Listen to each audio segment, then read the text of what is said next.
Do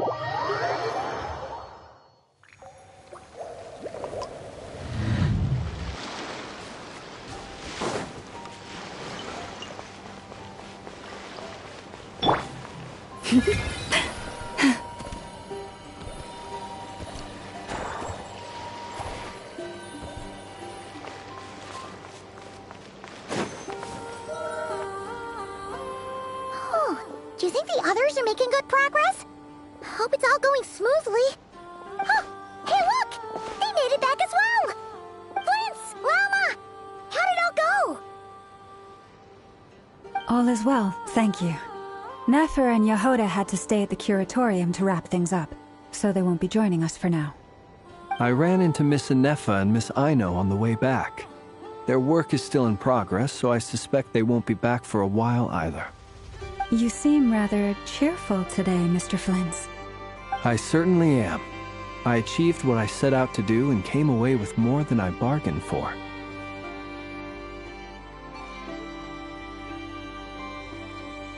Fighting alone can get quite tedious, but I had the good fortune to run into a pair of brave young warriors. We meet again. How have you been? Albedo! What are you doing here?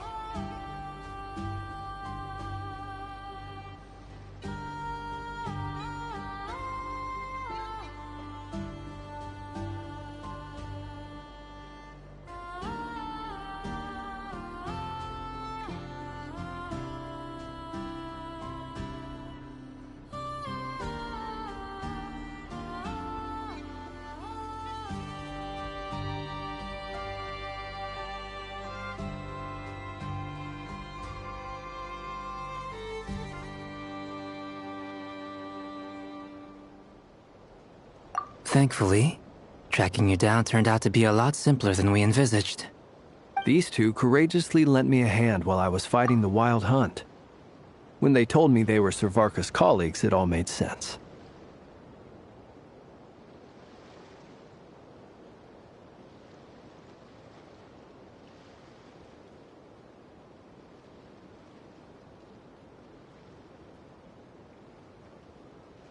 And given how people of outstanding talent tend to cross paths, it's no wonder you're already acquainted. So, who's your travel buddy, Albedo? Why don't you come and introduce yourself?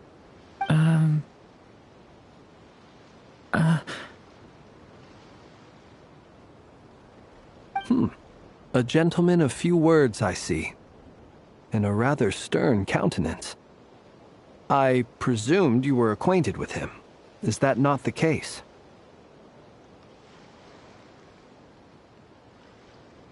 It's nice to meet you. Again. We've technically met before. Wait a sec! You're Minnie Durin! That's right. It's me. I'm glad to see you again. By the way, he says it's okay if you drop the mini. Yeah, I'm not as mini as I used to be. Interesting, isn't it? The first step towards blending into human society appears to be reflecting on whether one's name really reflects who they are. Wow! You look so different! In a good way, of course. It's great to see you looking so healthy. Thank you, Paimon. And although you're as mini as ever, I understand that diminutives don't always convey endearment. I'll be sure to simply call you Paimon, as a sign of my great respect for you.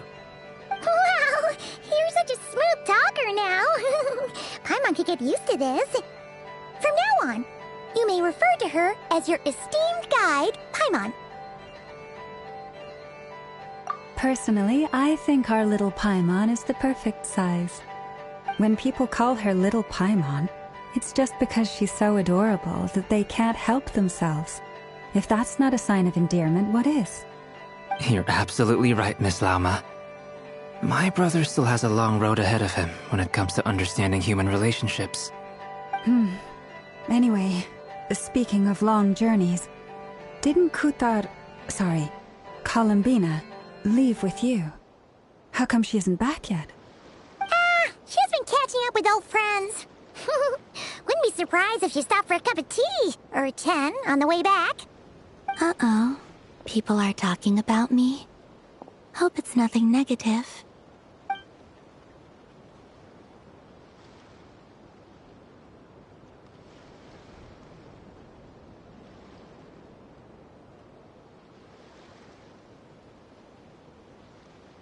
Judging from your expressions, I'm guessing it all went well?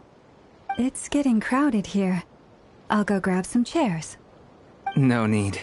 This is a job for an alchemist. I'll whip some up momentarily.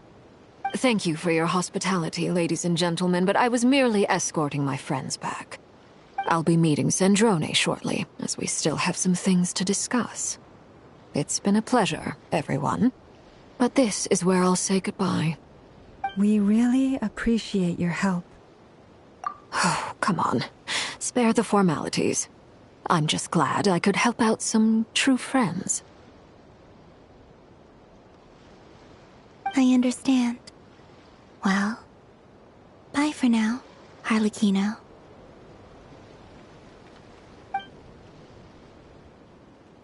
Oh, this place is hopping. It's probably a good thing one of us left. Otherwise, we might not fit all these people in. Are you saying we're about to run out of chairs? As a matter of fact, I am. Come on in and see for yourself.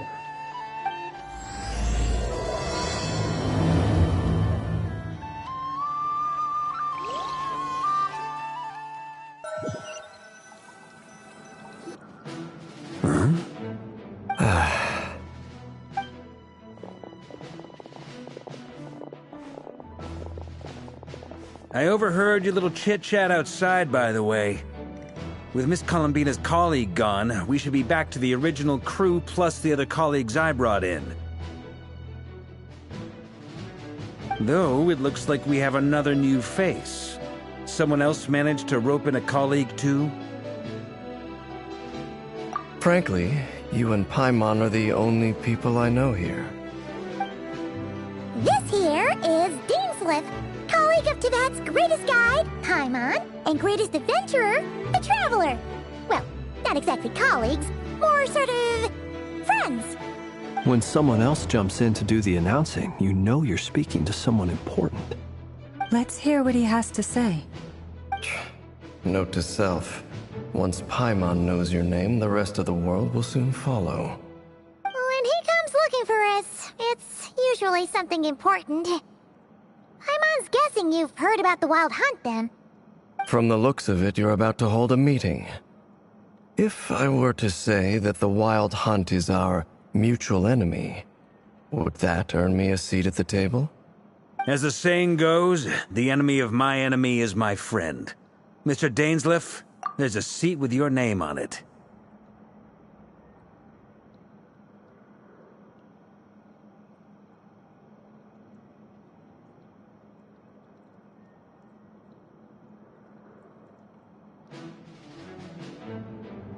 Though, I can't promise the same for everyone else. Hey, Albedo, think you can rustle up a couple more chairs? After all this time apart, Grandmaster Varka's first order is to rustle up a couple more chairs. I've missed this. Is he being sarcastic? Hey, he's your brother. Why are you asking us? I've still got a lot to learn about the nuances of human conversation. Trying to decipher Albedo's way of speaking has been like jumping in at the deep end. Oh, good point. Paimon gets you now. Don't sweat it. There are people who go their whole lives without getting the hang of it. You're ahead of the game already.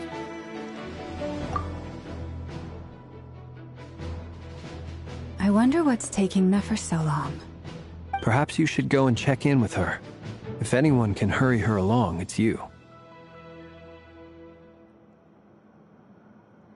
I just got back from the curatorium. Besides, aren't you curious to see what's taking her so long? Miss Nefer doesn't strike me as the type to share secrets. And since gathering intel is her specialty, I'm guessing she'd prefer to keep her methods confidential. Under such circumstances, would it not be tactless for me to impose? Oh, but it's fine for me to impose. What can I say? You have an unrivaled ability to garner people's affection, Miss Moonchanter. Besides, you have far more in common with her than I do. All right then. Impressive. She barely fought back at all. I admire your powers of persuasion, my friend. As I'm sure Miss Lauma will realize soon enough, the trick in life is to always pitch in with other people's responsibilities so that you can be selective with your own. Another trick is to simply hide in the background. Spoken like a true sage. Anyway, looks like we've got some time to kill before the meeting. Let's take a little breather, folks. And feel free to chat amongst yourselves. We'll get down to business once the other two arrive.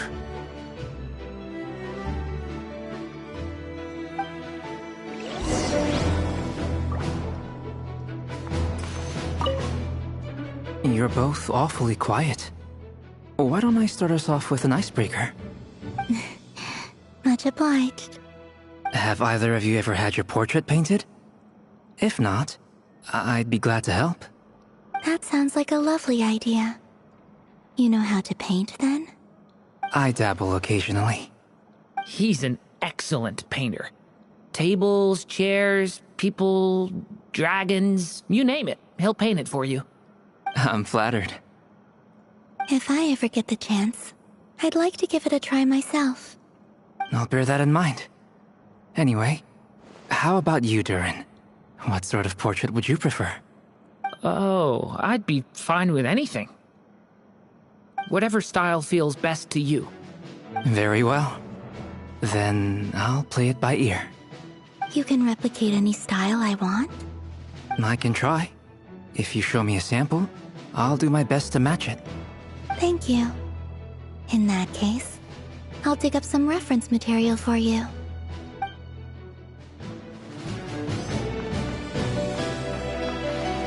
Is there something you'd like to say to me? Yeah! For starters, why'd you just show up here without even giving us a heads up? If you think back to our previous interactions, you may recall that that's hardly out of character for me. You do have a point there. Oh yeah! You'll need to find somewhere to stay the night too, right? Want to tag along with us? You never know. We might get a group discount. Sure, let's do that. Great! Paimon will handle it! And in return, we can get Dainslift to be our very own personal bodyguard. If that's what you had in mind, you should have said so sooner. I'd be happy to help. Oh, okay then. Paimon was only kidding, but good to know. Anyway, since we're all here together, we might as well watch each other's backs. That's just what friends do, right? Indeed. Thank you.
Truth be told, I can't remember the last time I was in a meeting with so many people.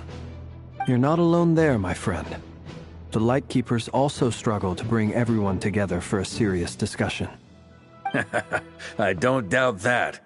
I've only ever met two Ratniki, one being you, and the other being that young guy, Itlua. Itlua's a good apple. I'll give him that. He's kind, honest, and regularly delivers supplies to my lighthouse.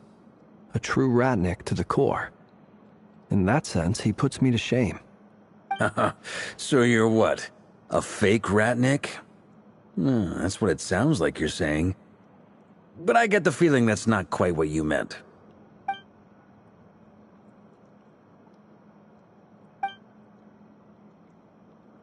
Come on, why the awkward silence? Sorry. I'm not even gonna bother trying to hide it. You've known all along, haven't you, my friend?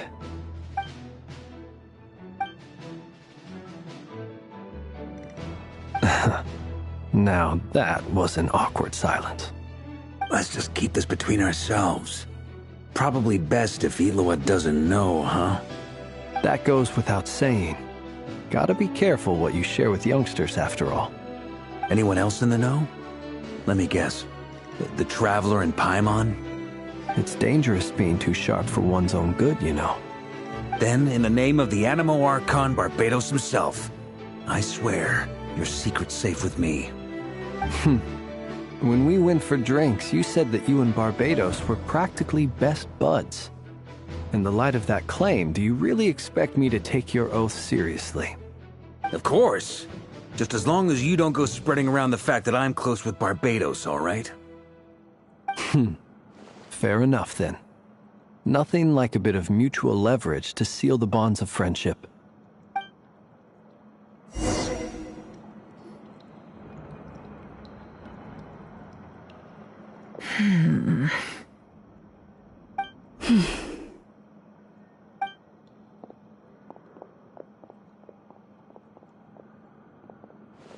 Ah, Miss Nefer. You made it after all.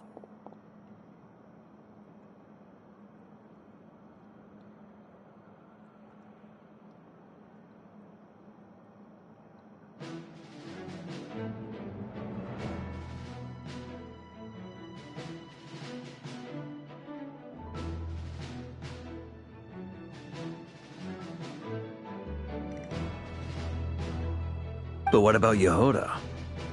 I'm here to give you an update on how things are going on our end. Once this is over, I'll be heading straight back to continue my work. I left Yehoda back at the Curatorium to watch over things while I'm gone. Huh. So much for just this once.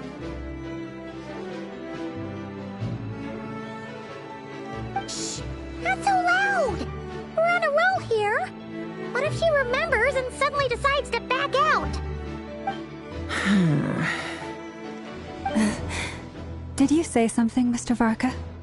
Huh? I didn't say anything. Right, Flints? Must have been a frog. They get so noisy around here at nighttime. It's like they're putting on a concert in the background. Anyway, before we begin, there's a few introductions to make. Let me start by saying that it's an honor to be speaking before so many distinguished colleagues and collaborators. First up, we have Miss Lauma. As Moon Chanter, she's the leader of the Frost Moon Scions, a local religious community in Krai. Then there's Miss Nefer, boss of the Curatorium of Secrets, an intel gatherer extraordinaire. Nefer is leading the investigation into Rerer's background, assisted by Yehoda and Lauma. From the little I've heard, they're making some great progress. Over here, we have Mr. Flintz, a ratnik and guardian of the abandoned lighthouse. In our last operation, he courageously distracted the Wild Hunt to buy time for the rest of us. For those of you who've never met, this is Mr. Albedo, a renowned alchemist and captain of the Knights of Favonius investigation team. By his side is a new face for us all, myself included, Mr. Durin, who's come to lend his aid. Next up, we have the Moon Maiden and former Fatui Harbinger, Miss Columbina. Then we have the Traveler, who's earned more titles than I could possibly hope to list out, so I'll spare you the rundown. And Paimon, the ultimate travel companion and quite possibly the best guide in all of Tevat. Wow! That's a lot of people! Great turnout! Miss Nefer, it looks like you might have another job coming your way, so, congratulations on the booming business, I guess. You think I haven't got enough on my hands as it is? Who's looking for me now? That would be me, Miss Nefer. I have a commission for you. And you are? Who I am doesn't matter right now. What does matter is that I'd like you to gather more intelligence about the Recher of Solnari. Well, it's not as if we never take on anonymous commissions, but in your case, I'll have to decline. I'm gonna take a wild guess and say your job's probably more hassle than it's worth. Something about you seems like bad news. It's my eyes, isn't it? Conrian, I assume. And what's with the mask? Are you trying to hide your identity? In any case, the fact that you're even still alive raises an awful lot of questions for me. My name is Dainsleif. And yes, I am from Conria. As I'm sure you're aware, the Raker of Solnari's real name is Rerir. He was once an acquaintance of mine. Really? Then you must have been quite an influential figure yourself. You flatter me, but none of that matters anymore. My point was simply to clarify why I have asked Miss Nefer to investigate Rerir's background. So you're both from Conria, and it sounds like you used to be friends? What am I missing here? Surely you already know how he became one of the Five Sinners. I'll tell you everything I know. The history of Conria, the names and identities of the Five Sinners. I remember it all like it was yesterday. I have never spoken openly of this before, but the truth was exactly as people say. The Five Sinners were each driven by their own desires, and it was by playing upon these that the Abyss tempted them to their fall, tearing Conria apart in the process. The visionary, Vedifenir, who wished to foretell the future. The wise, Haroptatir, who sought limitless knowledge. Gold, Rhindaughter, who desired to create life. The foul, Surtologi, who pursued supreme strength. And last, but not least, Raker of Solnari, Rerir, Ravager of the Moon. Of the five, Rerir is the only one who remains a mystery to me. He never harbored grand ambitions, so what changed in the space of a single night? How did he come to fall like the others?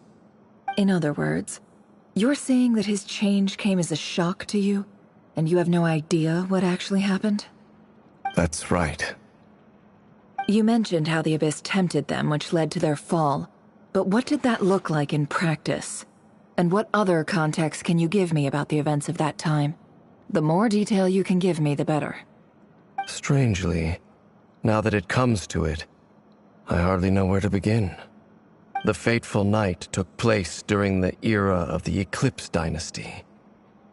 One day, my elder brother, the visionary, Vedifenir, was summoned to the palace by the Vinster King, only for the king to gouge out his eyes and cast him into the dungeons. When I came to hear of this, my fury knew no bounds. I gathered together every ally I thought I had, and together, we set a night to storm the palace and free Ved. Centuries on, the memories of that night still haunt me like a never-ending nightmare. We broke through the palace gates, just like we had planned, each striking towards our separate targets. But then, I was betrayed. Even Vedifenir, the very person I had come to rescue, abandoned me and partook of the Abyss's power. So, it's personal after all. Then tell me, Mr. Dainsleif, what price are you willing to pay? You, of all people, must know that nothing comes for free. I cannot say what price would be worthy of such a commission. But know this. Rerir was not always a madman. Believe it or not, there was a time when he was just an ordinary man, working for the Conrian Intelligence Service.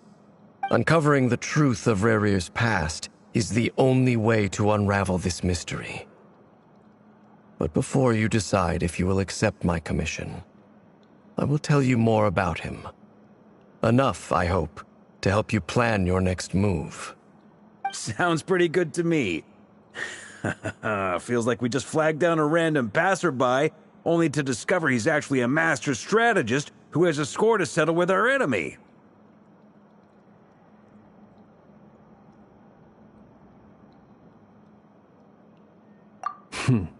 Can I borrow your halo? It could be useful in the lighthouse. Hey, enough with the wisecracks! Besides, isn't that lamp of yours bright enough already? Relax. It was meant to be a compliment. If that was a little over the top for your liking, I'll make sure to tone it down next time. I'll give your proposal some serious thought, Mr. Dainsleif. Let's speak in private once the meeting is over. Before that, there's a few things I'd like to share.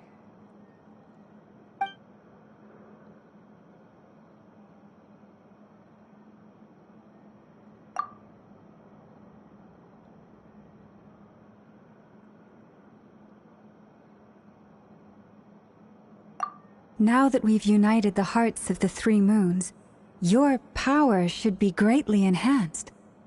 But it seems like that hasn't happened yet? I believe it will take a little longer. You've done so much for me, so I want to be completely honest with you all. Even though I'm doing a lot better now, the truth is, my recovery will likely be an ongoing process. From the moment I was born, my power has been slowly ebbing away. And that is because Tevat has never accepted me. Even with the moons united as one, it seems my rejection cannot be undone.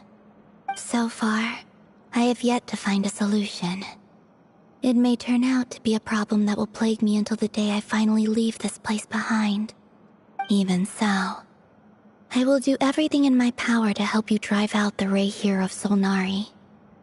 As Arlecchino put it, this is not about chasing the spoils of victory. It's just a gesture of heartfelt gratitude. Kutar.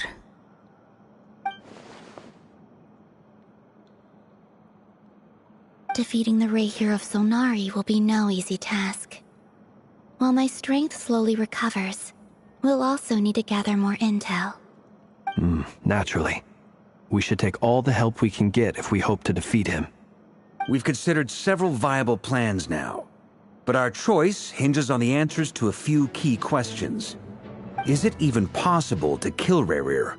What experiences shaped the person or monster he became? And what's he really after? Given Albedo's expertise in alchemy, I think we should leave him to try and answer the first of these questions. Understood. As for the other two, I'm afraid we'll have to count on you again, Miss Nefer. Believe me when I say it's not my wish to burden you. But right now, relying on your skills is our only option. So you're placing all your hopes on me, huh? We can't thank you enough for agreeing to help us. Honestly, I can hardly believe how lucky we are. You sure have a talent for changing your tune, Miss Moonchanter. Timid like Yehoda one moment, then flinches insincere flattery the next. Ladies, please. I must object to your portrayal of me. That's all. Feel free to keep bickering. Just pretend I'm not here. I almost don't want to leave this room. I'm curious to see how this plays out. I have faith in you, Miss Nefer. Something tells me you'll stand by us until the very end. Oh?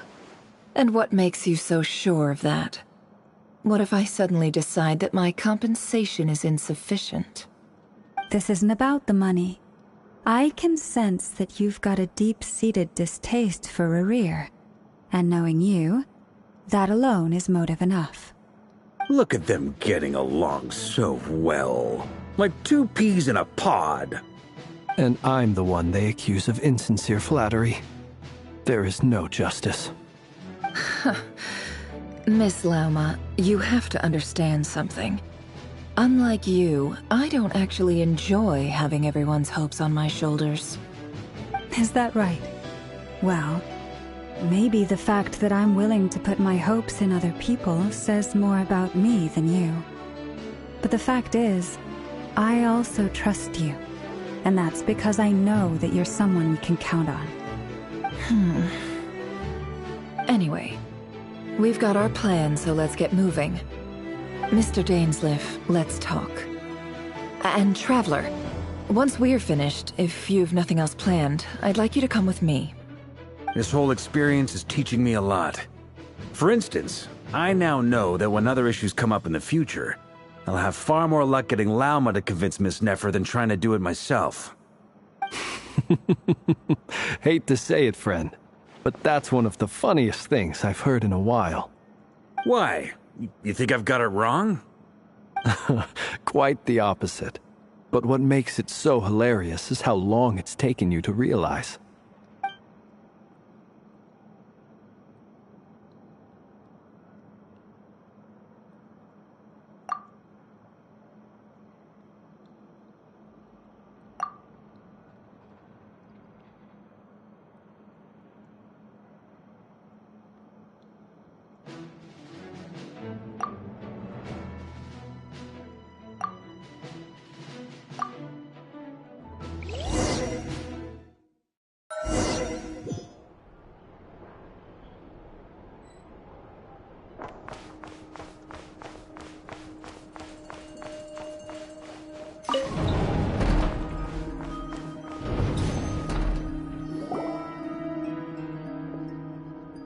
Thank you for waiting.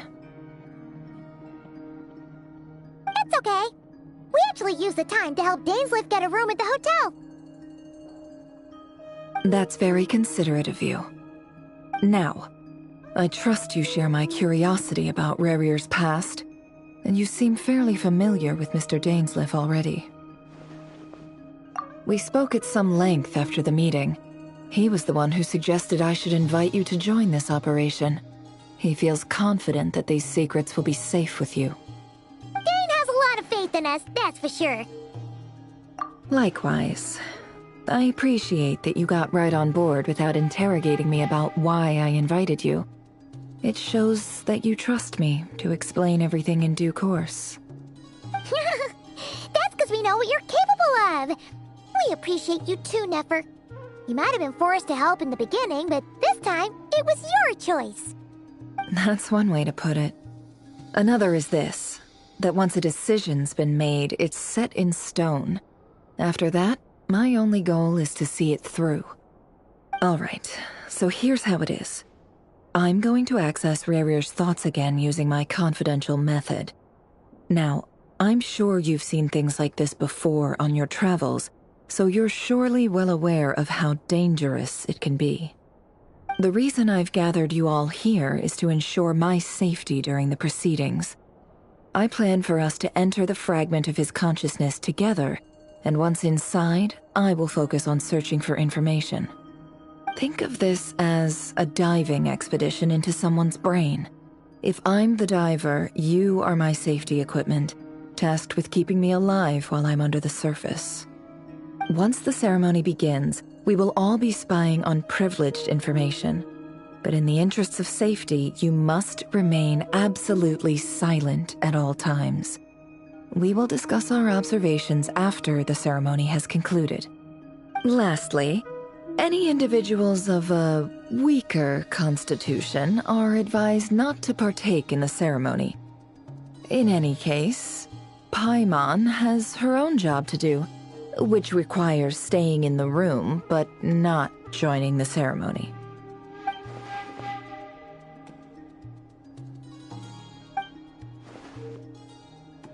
Well, good luck, everyone! Sounds like all Paimon can do is cross her fingers and root for you guys. There's a little more to it than that. I was being serious when I said you have a job to do. While the rest of us are inside Rarier's mind, it's imperative that we have a team member on the outside. In the event that something goes wrong, you will be our first responder. I don't anticipate any issues, but the extra level of safety will be greatly appreciated. I second that. This is a dangerous operation here, and you're our whole rescue team. That's pretty much the most important job in the crew. So, Paimon's like the lifeguard? Yeah, that makes sense. All right, got it. Good. Please, take a seat. We'll get started momentarily.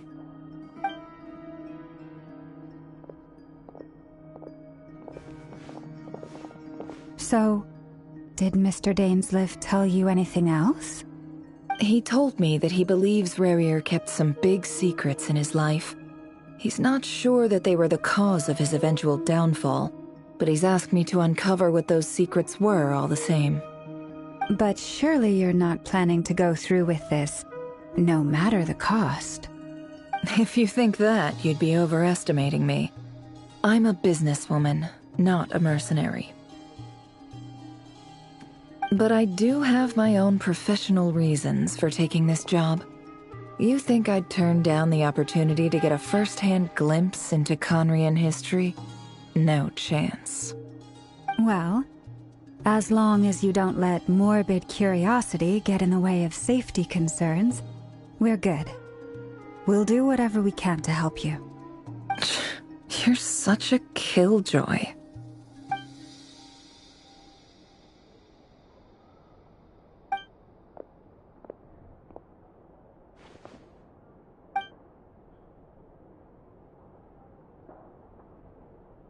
All right, I'm good to go. All set over here, too. Promise, Paimon, you'll be extra careful. All right. Let your whole body relax. We're about to begin. Close your eyes.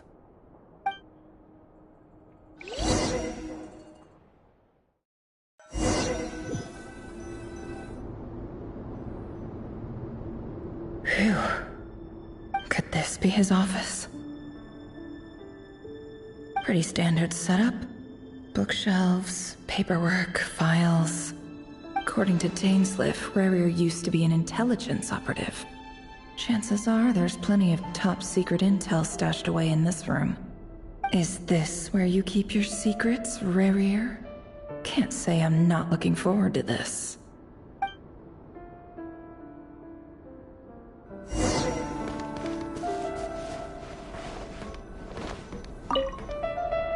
A file tucked inside a folder.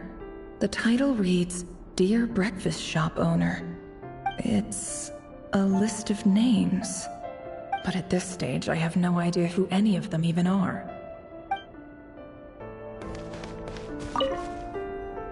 Wonder what kind of encryption technique this is.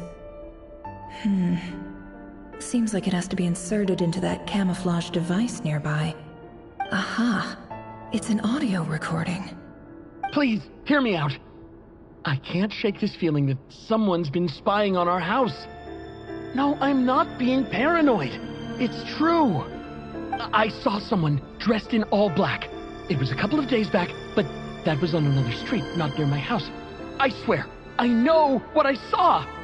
There's a note in the margin.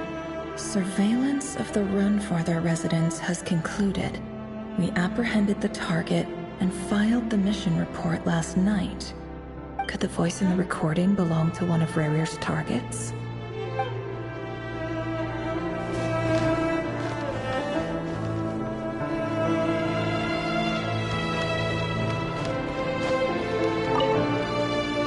Bookshelves full of documents. Looks like these are all files, packed with the personal details of individual Conrians. The Crimson Moon Dynasty preceded the eclipse. Since Rarier worked as a secret agent during the latter, it stands to reason that he was tasked with purging remnants of the old dynasty. Yep, lines up exactly with what Dainsleif told me.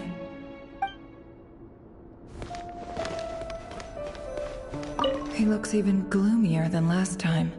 I wonder what's changed.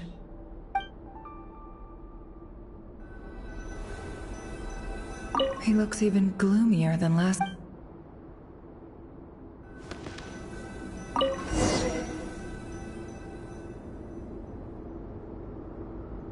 Today's files are in. Time to wade through them, just like usual.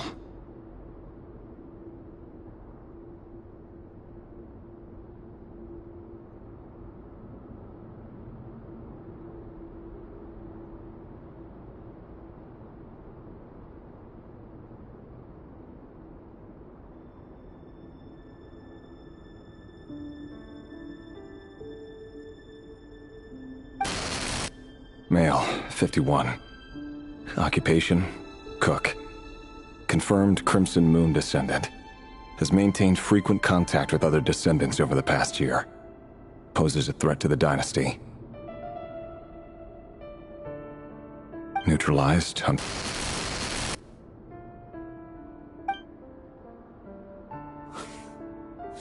This one should be archived under purged targets.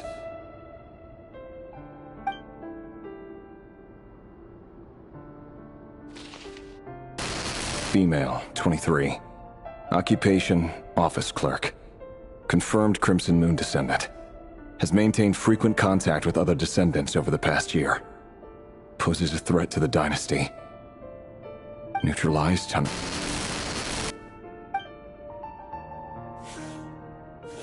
Another one for purged targets.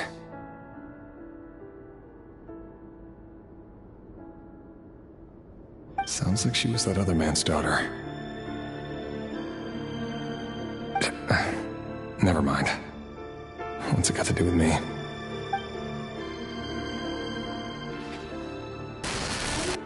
Male, 40. Occupation, teacher.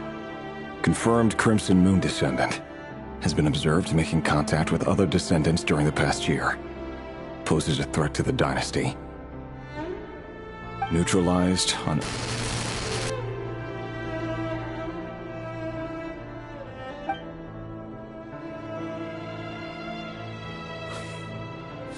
Just another nobody for the archive.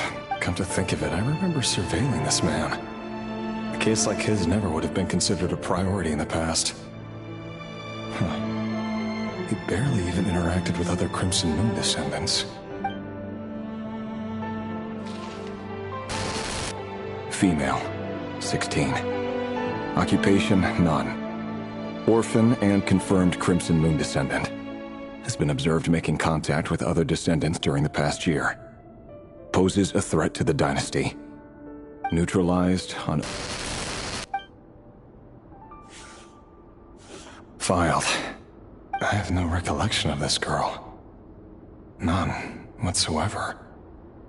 She doesn't seem to be anyone important, but then again, how many of them really are?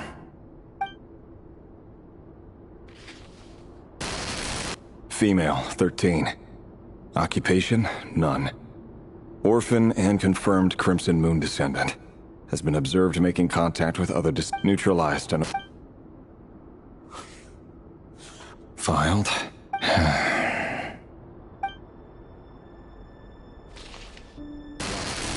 Male, 11.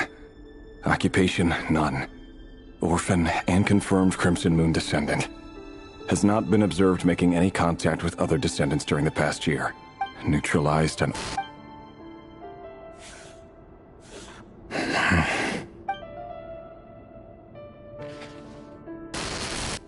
Male. 6. Occupation, none. Orphan and confirmed Crimson Moon descendant. Poses a threat to the dynasty.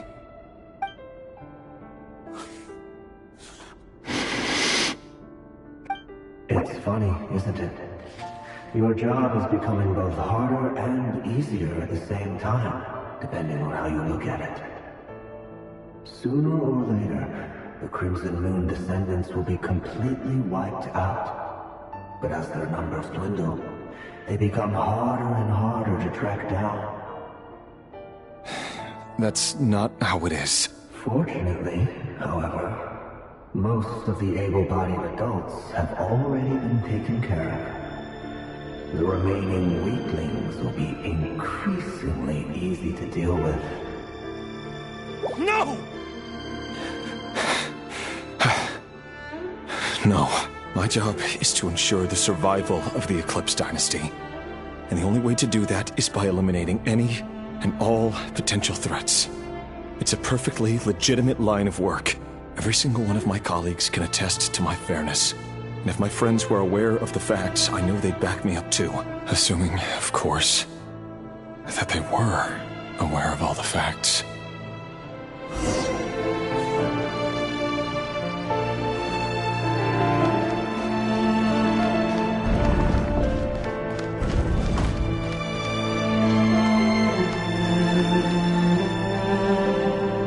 As Mr. Vedifalnir? It's been quite some time since we last met.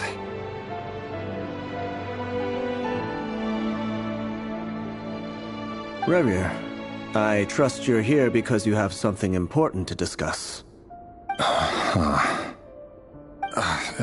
Forgive me. I wasn't tuning out, it's just, I noticed you didn't even phrase that as a question. As if you knew I was coming.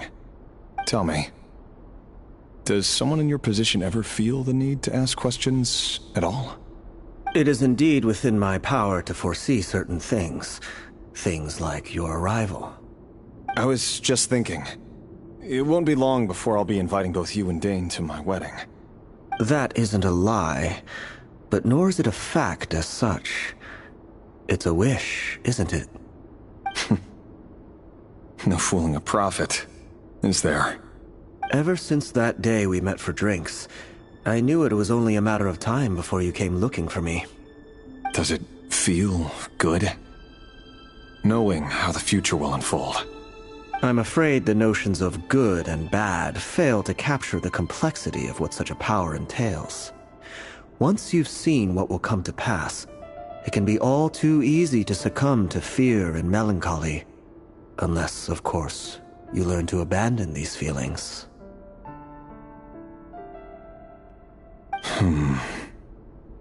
You fear my silence, and long to hear the words I left unspoken that day.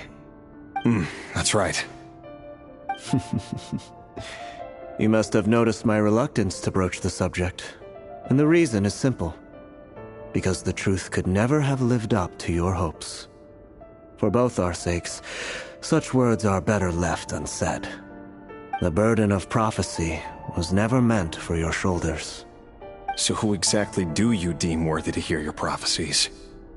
None but our exalted king? Or rather, our king as he once was. You're closer to his majesty than I am. You must know better than anyone how much he's changed. You say that as though it is to my benefit. Yet precisely because of that, I dare not speak rashly. A king can turn out to be the most virtuous of rulers, or a tyrant more terrible than the most vicious of dragons. You are so wise and far-sighted, yet still you would have me live in fear of the unknown? You make a fair point. Especially given my silence alone was all it took to send you spiraling downwards. Very well then. Let me offer you some advice. And I say this not as a prophet or a visionary, but simply as the brother of your friend. For many reasons, there is very little chance of your marriage ending in happiness. If happiness is what you seek, you should find another fiancé.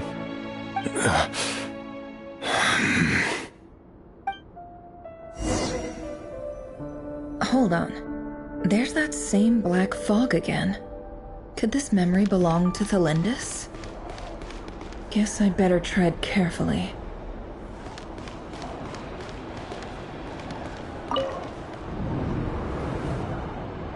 Wait. Hear me out. This time we finally got a clear look at his face and learned his true identity. His name is Rerir, and he claims to be one of the king's guards. What did you say? A cruel irony, isn't it?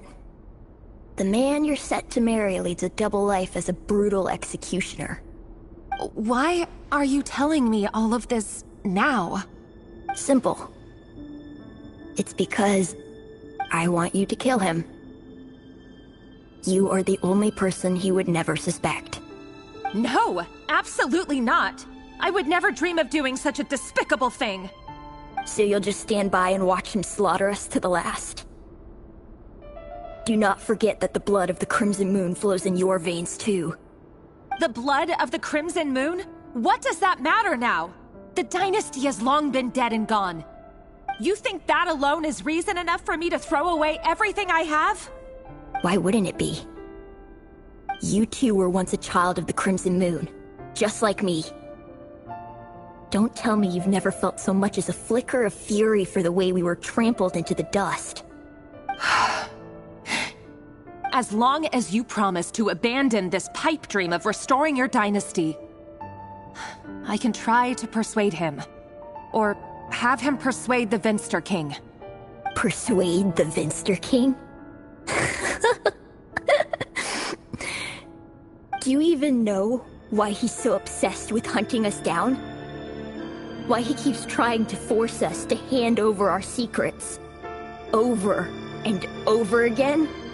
Or why we refuse to give up on restoring the dynasty? The Vinster King. A blind fool. His eyes clouded by powers from beyond this world. A petty little man with a miser's heart. And he dares to sit upon the throne? Mark my words. Sooner or later, Conria will fall. And it will be his doing. If you can't bring yourself to do it, so be it. Just you watch. It won't be long before calamity descends upon us all. The Rehir of Solnari. That really is quite a secret you've been keeping from me, Revere. But who am I to talk? Am I really any better?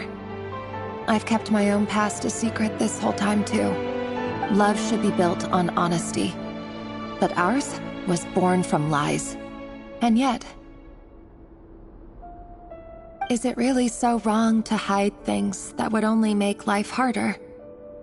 If we don't cover up the parts that no one else should see, how can we go on pretending to be normal?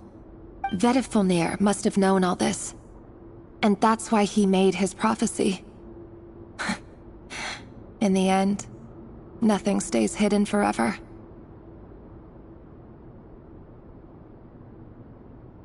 But I won't just sit by and watch this disaster unfold. I'll do everything in my power to protect what I cannot afford to lose, no matter who I have to face.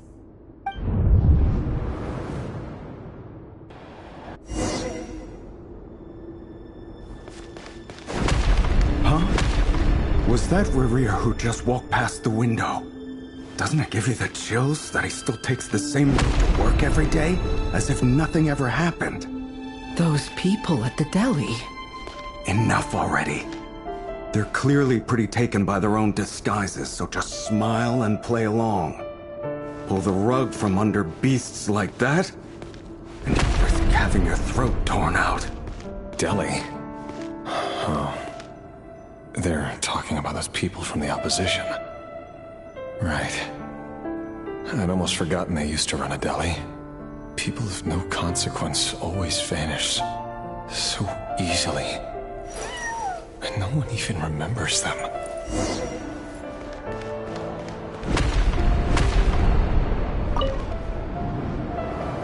But surely you can see he's not the man he pretends to be!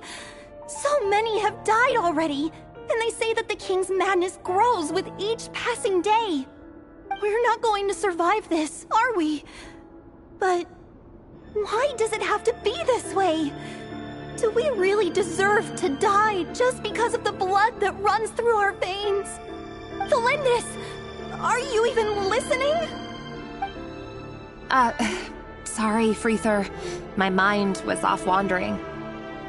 I heard you, though. You're talking about what Revere said. He's just following the king's orders. He's a secret agent, and it's his job to hunt down rebels and dissidents. By the time you first met him, he'd already taken lives. Maybe he was using you from the very beginning. No. Revere has no idea I have anything to do with the Crimson Moon. My family are only distant relatives of the main lineage, and besides, my eyes are perfectly ordinary. Truth be told, apart from my teacher, pretty much no one knows I have any connection to any of it. It's been a long time since my family severed ties. But as Orlog said, who could possibly talk sense into that raving lunatic of a king? No one. I'll work something out. Trust me, I'm with you all. But for now, you need to keep yourselves hidden. Don't let anyone find you, anyone at all. Don't forget that Revere is an Eclipse operative. You need to be extra careful when he's around. And when I am too. For now, don't come looking for me. And if anything happens to me, just act like we've never met. If even you can't escape this, what hope do the rest of us have?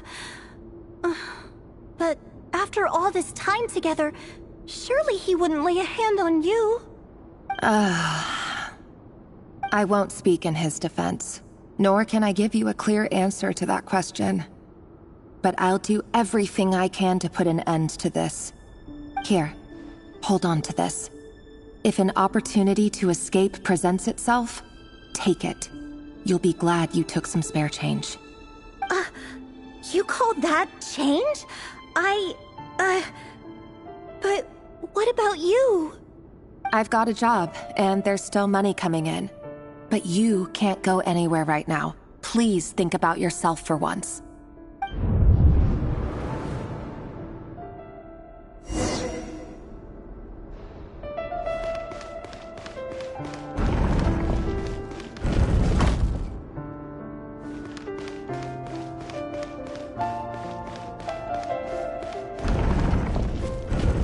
Another day, another round of assassination training. Training ground is just beyond this hidden passageway.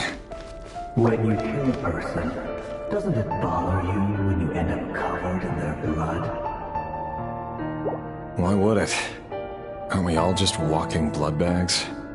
But not everyone is accustomed to hunting down others like prey. You've been a hunter for so long now. You seem to have forgotten that most people don't just go around killing one another. Leave me alone.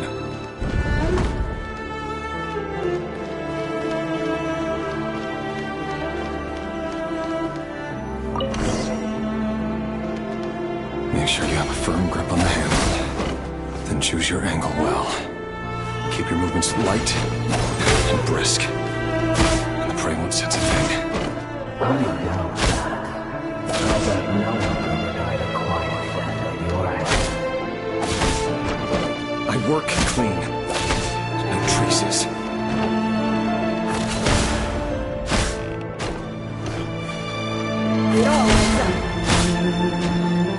That doesn't make it open to the door, though. The change happens to me right now. That won't happen. He's changed. Ever since he fell under the spell of that power. In the beginning, we only had you take out a handful of the guilty. But now... The ones I've dealt with have always been guilty. And I've carried out my work flawlessly.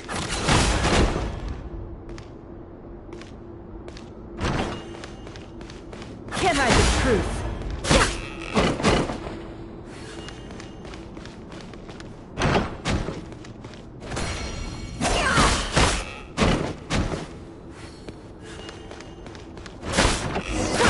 You know why she proposed it, don't you?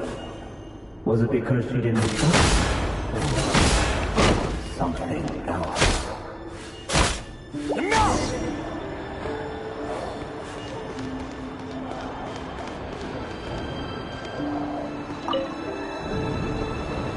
Delindis, do you still remember Orlog? Orlog. The boy who was pretending to sell flowers. You spoke for quite a while, didn't you? Yes, we did. What about him? He was arrested 2 days ago. Chances are he's already dead. He... I just don't get it! After everything he's done, why do you still stand by him? Or does it mean nothing to you that people keep dying? No, that's not... Just hear me out. I need to go now, Thelindis. They're looking for us. You take care too. If you ever need a place to hide, come find us.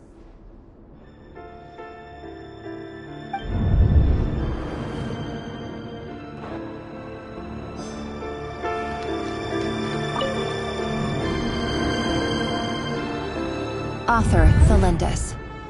Over the course of this week, The research object was subjected to interference for a total of 47 hours for experimental purposes. The results are as follows. All subjects of observation that were sent inside have now... The situation within is proving more problematic than anticipated. No progress whatsoever. What now? Won't you give me even a glimmer of hope? Things are getting worse by the day. I have to find a way or we'll all be in danger.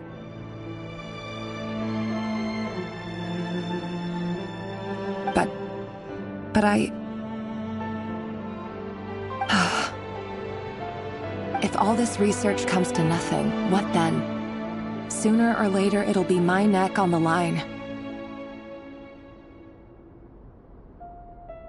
But could he really bring himself to kill me? No. Surely he wouldn't have the heart.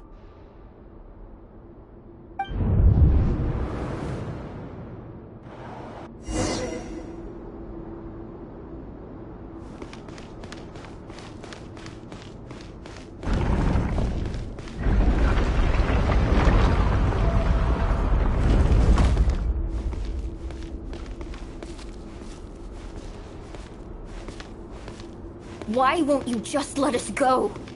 We don't even know each other. All we want is to live ordinary, peaceful lives. You want... to live?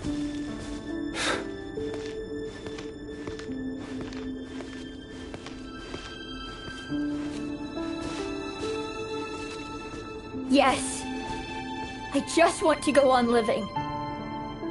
Is that really such an unforgivable crime?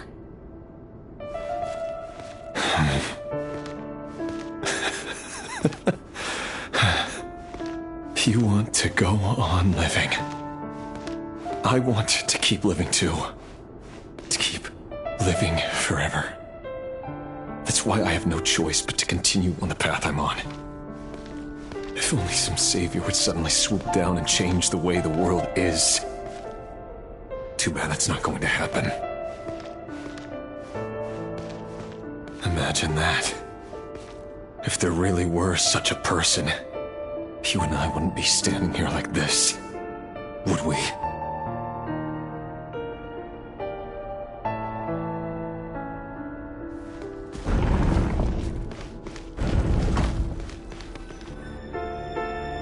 Today's files are in. Time to wade through them just like usual. No, I don't get tired of it. It's my job. And not only am I lucky to have it, I'm good at it too.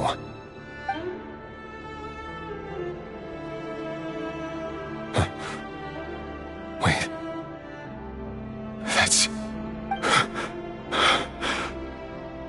Thalindis?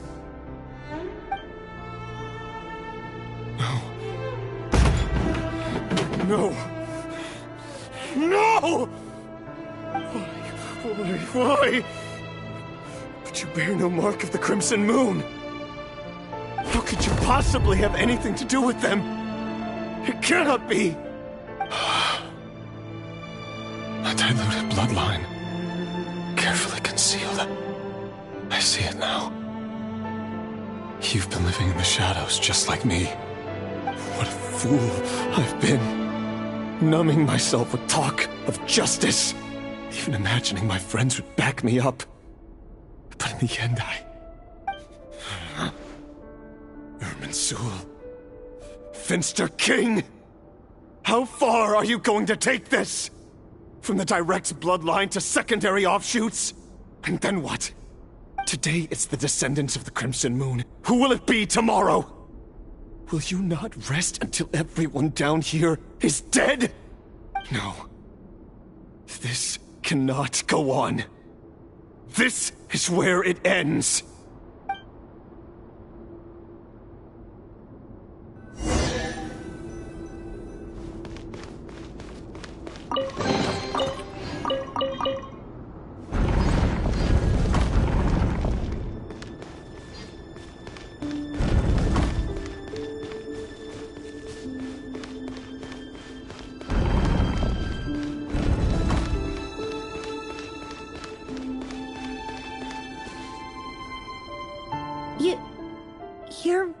letting me go? I am. As long as you can guarantee that no one will find you. Don't worry, I'll be extra careful. No one will know I was here. But... what about you? Me? If you let me go, you won't be able to complete your mission, will you? Good point. In that case, maybe you should stay. No, please! I just want to see the outside world again. To... Go on living? Yes. I know you're a man of your word. So please, just let me go. If I let you leave, what will become of me? Just kidding. Go, now. But remember, don't let anyone know you were caught. We'll be seeing each other again very soon if you do.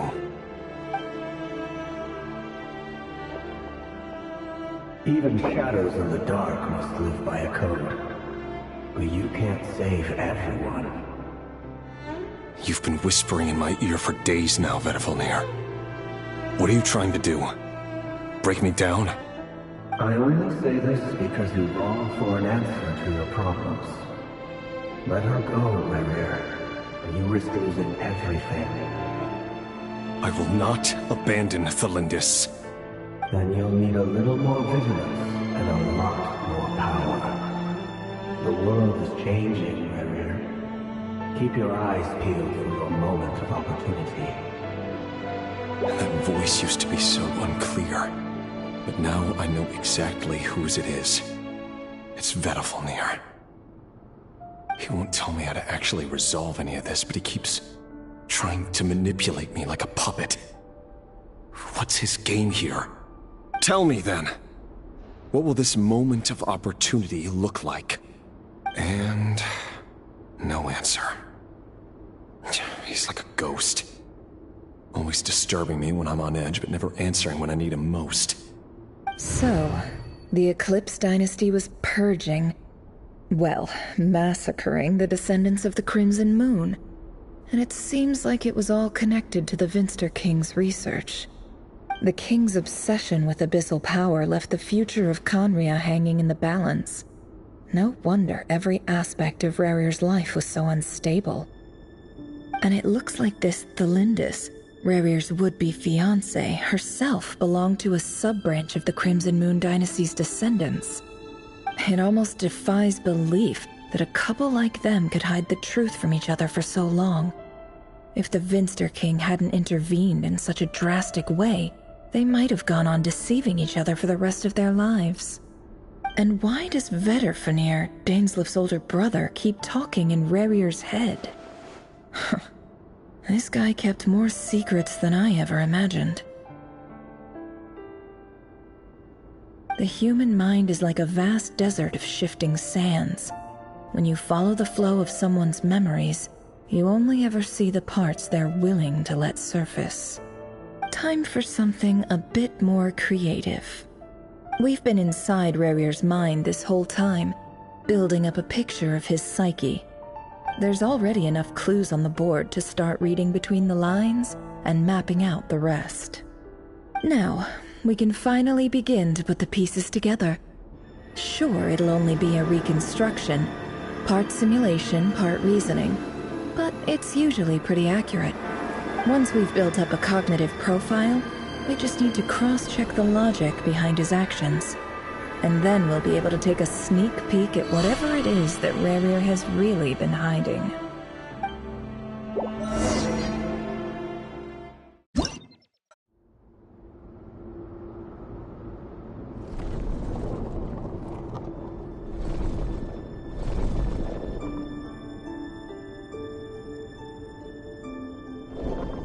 Rerir, are you there?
come out, it's urgent!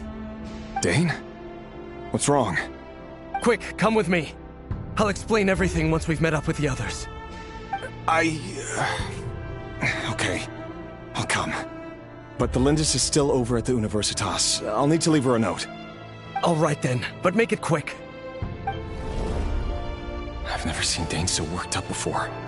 Whatever this is, it must be big trouble.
Well, this is a nice change, meeting you all at this hour. When men and women of ambition can speak face to face in broad daylight, I say that's a big step forward for our dear Conria. Don't be ridiculous. We do not fear the day. Why would we seek refuge in the night? You might ask your blade that same question. I'm told it prefers the cover of darkness. The word on the street is that Sertologi only strikes when he has an unfair advantage. But that is patently false. I see you're missing an arm and a leg. Surely only a fair fight could explain that. If this is your way of offering me replacement limbs, believe me, I'll take them. Oh, we can certainly discuss that. With bioalchemy, anything is possible. Assuming I have your full support in my research. Lunatic. Robtatir, what brings you here? Why, Dainsleif, of course. He invited me. Please, cast aside your apprehensions, Miss Rhindaughter. Whatever the rumors may say, I am but a humble servant of the king, and I can assure you he affords me no greater convenience than he does you. Well, the Universitas Magistrorum won't stop fawning over you, so at least some of the rumors must be true. You're clearly doing well for yourself, so drop the humble servant act. It endears you to no one. You're president of the Universitas Magistrorum, the chief royal mage known as the Wise by royal appointment, and by far the most favored among the 4 pillars of Conria. Vice President Veit doesn't even try to hide his envy when he sees you. My success is the product of hard work and good luck. It's as simple as that. Were the king not such an extremist, I hardly think I would have received a senior post at my age. Of course, no job is without its gripes. Serving a king like ours can be a challenging task, as I'm sure you can imagine. And as for Efterveit, in missing out on the presidency, he's dodged a mountain of stress. Like everything else in life, it comes with pros and cons. You're all here. I apologize for the short notice, but it was an emergency.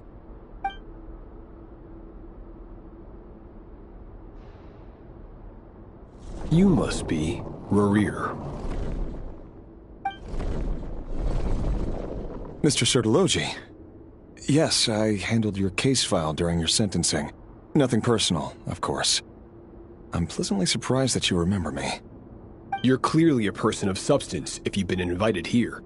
But Dainsleif, you'd better have a very good reason for convening this little gathering. It's my brother, Vedofenir. After he spoke at the court this morning, the king was so infuriated by his words that he had him blinded in both eyes and thrown in prison. Vedofenir in prison? Strange. I thought the king trusted him and Horoptatir more than anyone else in the world.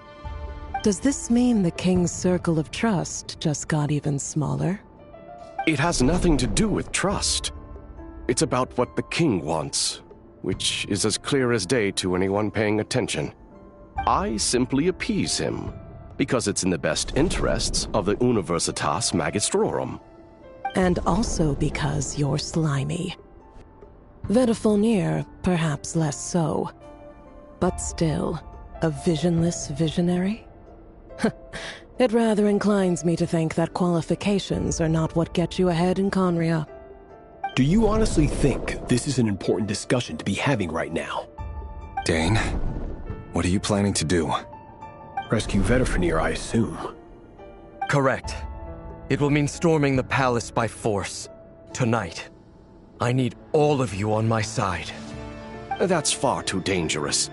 And don't forget, Dainsleif, you're captain of the Royal Guard. You swore an oath to the throne. You've been planning this for a while, haven't you? I have no desire to commit treason. But whatever critique the king may have of Vedifulnir, disfiguring your most loyal subject for putting the best interests of his court and nation first, this is not the conduct of a wise ruler. My blade will force the king to see the error of his ways. So, Vedifulnir's prophecy enraged the king. I'm sure it wasn't what he wanted to hear, but if he won't take counsel even from the visionary, that is deeply troubling news. The extent of His Majesty's madness is now all too clear. The question is, how does a man like me get out of this situation unscathed? You have noble ambitions, Dane, but I'm afraid they don't do much for a guy like me. I'm not interested in saving the world. All I want is a letter of pardon. A letter of pardon? For whom? Thelindis? The chances of the Vinster King issuing a pardon for anyone connected to the Crimson Moon seem vanishingly slim.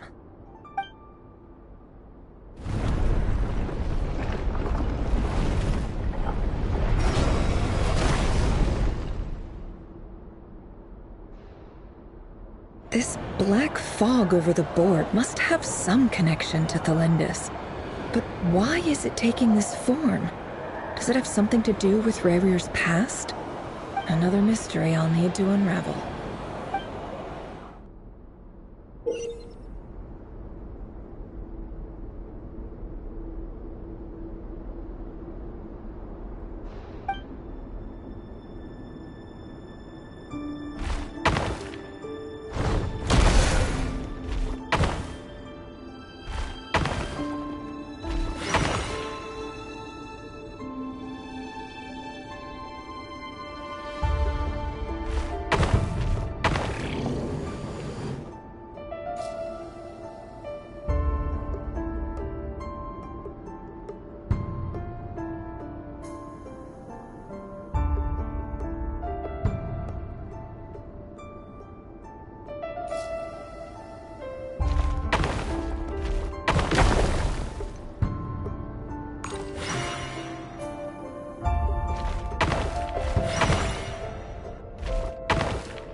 Author Thelindis. Over the course of this week, the research object was subjected to interference for a total of 60 hours for experimental purposes. The results are as follows. Research dating back to the Crimson Moon Dynasty has established 2 points regarding moon marrow. Firstly, its origins have something to do with a god's power. Secondly, it serves as a portal to an as-yet indeterminate location. Moon marrow can thus be defined as a spatial gateway. However, there are a number of hurdles to overcome before we can answer the question of where it leads to. To start with, opening the gateway requires a specific power source, which the relevant literature indicates. An enormous amount of power is then required to keep the gate open. Currently, the total power output of our instruments remains in the single digits. To make matters worse, I am now the only staff member remaining in the Moon Marrow lab. The Universitas Magistrorum recently decided to move most of its personnel into abyssal energy research, which has stymied all Crimson Moon-related projects. This is not a wise move. I have always maintained that placing all our hopes in a single source of power is risky, especially one as poorly understood as this. As well as making ourselves overly reliant on a single resource, we are neglecting other promising technologies. I apologize if this comes across as disrespectful. But as a Moon Marrow researcher, I desperately want to see the world beyond the gateway. If we really made it there one day, what would we find? And how would we go about taming the unknown? My imagination is endlessly fueled by questions such as these.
This is for you.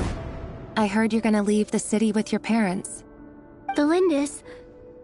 Did you hear about what happened? I've heard nothing. Rerir got back very late last Friday, and he was acting a little unusual, but he slept pretty well, so I'm guessing whatever he did was a good deed.